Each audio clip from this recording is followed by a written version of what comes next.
But in 1995, which is where the experience that I had in this matter, when, and I don't want to open old sores, I just want to give you an example of something. When in 1995 it became necessary for the government to remove a speaker, we wanted to declare a state of emergency. The cabinet decided to declare a state of emergency. And as Prime Minister, I approached the acting president on this matter. And when the president started to question me about this and that, I began to ask myself this question. Suppose the president decided not to agree with the government, what would be the government's position? And did the president have the authority not to agree with the cabinet and government? It was an important question. A few months later, we were out of office and a parliamentary seminar was being held in the Red House.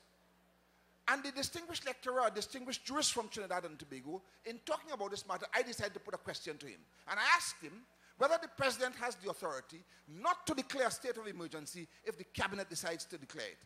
And the jurist said, no, he does not have that authority. So I asked the Prime Minister at the time, Honorable Basdio Pandey, who was there in the seminar, what is your view? Does the president have that authority or not? And his answer was, it appears to me as though he has. That was Mr. Pandey's view. That, incidentally, was my view at the time. It appeared, therefore, as though the president could do it. And even if the president was wrong, look at the situation. Whether he's right or wrong, if he does it, he does it. And nothing that a president does is challengeable in a court of law. That is the Constitution of Trinidad and Tobago. So look at this hypothetical case. Look at this hypothetical. It hasn't happened. It hasn't happened. The Prime Minister of Trinidad and Tobago and the Cabinet of Trinidad and Tobago, headed by the Prime Minister, decides they want to declare a state of emergency for whatever reason. They go to the President and the President disagrees. No, I don't agree, so he's not declaring it.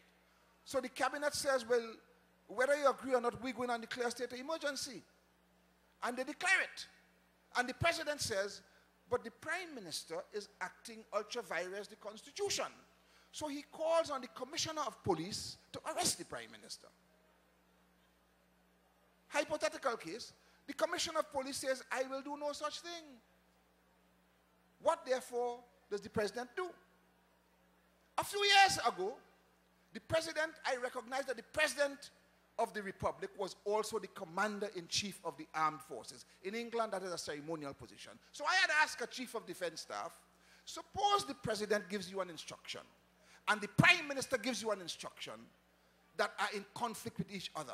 Which instruction will you carry out? This is some years ago. You know the Chief of Defense Staff said, I will carry out the instruction of the Commander-in-Chief. So look at this situation. So the President tells the Commissioner of Police to arrest the Prime Minister. The Commissioner of Police says, I will not do that. And then he calls on the Chief of Defense Staff to do it. And as the Chief of Defense Staff tries to do it, the Commissioner of Police says, I'll have none of that.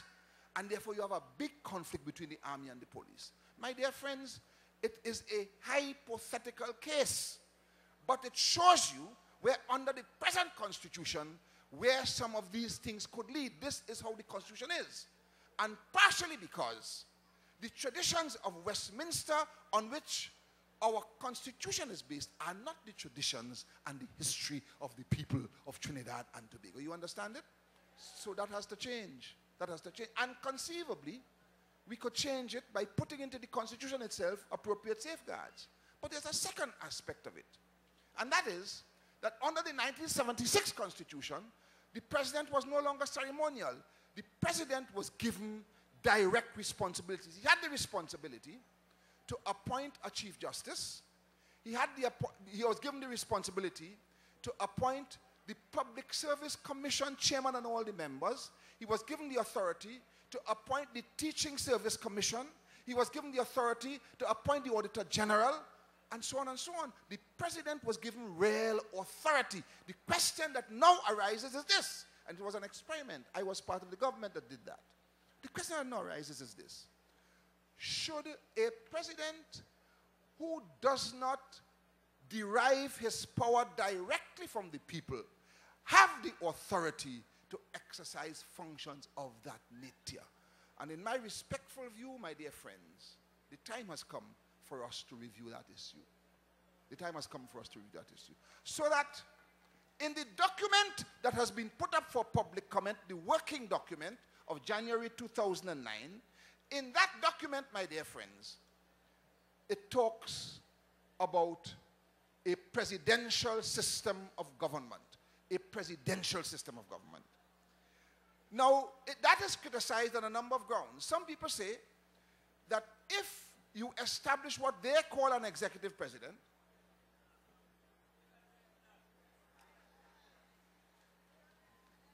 you are putting too much power in the hands of one man. That's what they're saying. My dear friends, there's an executive president in the United States. You know what an executive president means? That the president is the executive. The president is the executive. And the cabinet is ancillary to the president to assist him. And all the administration, executive authority rests in the president and the president only. That is an executive president. It is so in the United States of America. It is so in Venezuela. It is so in Guyana. It is so right through the Western Hemisphere. In Trinidad and Tobago, that is not what we said at all. We said a presidential system, not an executive president.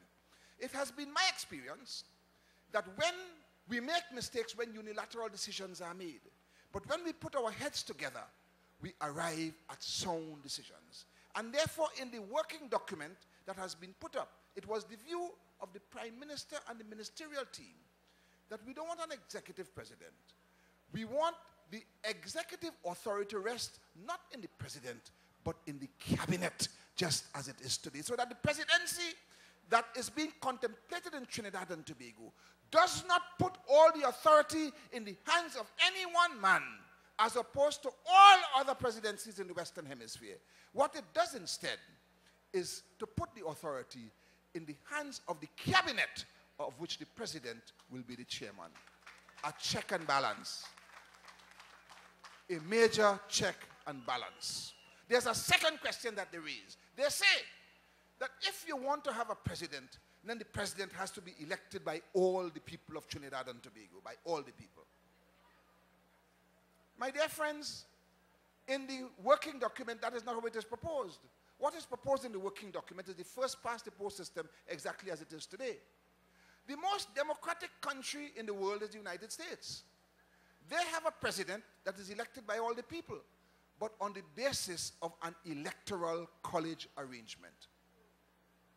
So that the bigger states, all states are accorded a certain number of electoral votes, and the electoral votes accorded to each state depends, among other things, on the size of the population of that particular state. So that the bigger states carry more electoral votes, and the smaller states carry less electoral votes. In Trinidad and Tobago, under our Representation of the People Act, in each constituency, we by law establish constituency boundaries in such a way that the populations are roughly equal in all the constituencies. And therefore, if we wanted to set up a system of electoral votes, we will have to ascribe electoral votes, the same number of electoral votes, to each constituency. You have me? You get me? And therefore, let us say you ascribe 1. So you have 41 constituencies, and you ascribe 1 electoral vote to each constituency. And therefore, if you want a presidential election in which the president is elected by all the people, you can say, okay, you have an election based on electoral votes, and the president that wins the electoral votes of the majority of electoral votes is president of the country. But there's another pitfall in that. Some years ago, I was talking to a U.S. congressman. You know what he said to me? He said that in all his years in Congress, the worst period he experienced was a period when the Congress was dominated by one political party and the president was of a different political persuasion. He came from another party. So you had conflict between the president and the Congress. And the U.S. congressman said to me, that is something that should be avoided at all cost. If we apply that to Trinidad and Tobago, the only way to avoid that, my dear friends, is to have 2 elections at the same time.